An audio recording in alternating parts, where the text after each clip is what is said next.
Baklas na yung mga fear. Nire-repaint. Ay. Guys, so meron tayo dito customer, Sniper 150. So, nasa 25 km odo na si sir. So, kailangan na din nila full body refresh package. So, yun guys, babaklasin ulit to. Lahat, lilinisin natin to lahat. And troubleshooting sa loob. So, dito lang yan, si Justin Moto Gears guys. Let's go! So, nabaklas na yung mga fairings ng Sniper 150 guys. Ayan. So, si Warren yung titira nito. Titira? Titira? Ayan. Dumi. Kailangan na talaga linisin ito. Marami ng mga kalawang at dumi na nakadikit. Ayan. So, si Warren ang bahala guys. Good luck na lang sa resort. Ayan guys, pinuhugasan na siya. Lahat ng alikabok, mga dumi na dumidikit, mga kalawang mawawala niyan mamaya. Ito yung Sniper 150 ni sir na naka 25k kilometer odo na. More on bahay. More on bahay, maraming bahay na. At sa mga oras na ito ay nilalagyan na ni Warren ng degreaser guys para mabilis matanggal yung mga kalawang na nakadikit at mga dumi na mahirap na tanggalin. At dito naman sa kanyang fairings guys, sinasabunan na siya at binabrasya na ng mabuti para matanggal na rin yung mga dumi.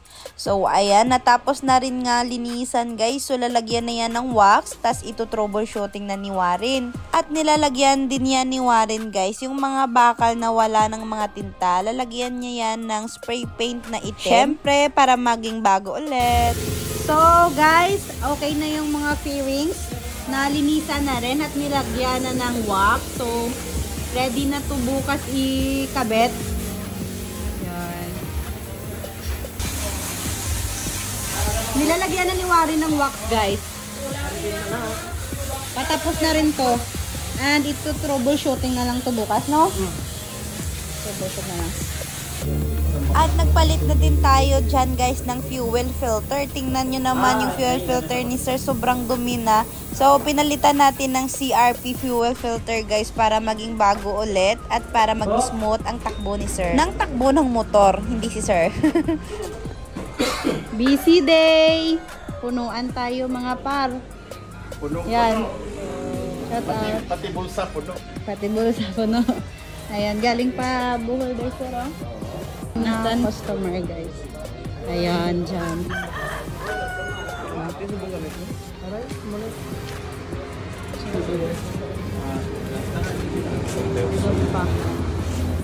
Ito pa.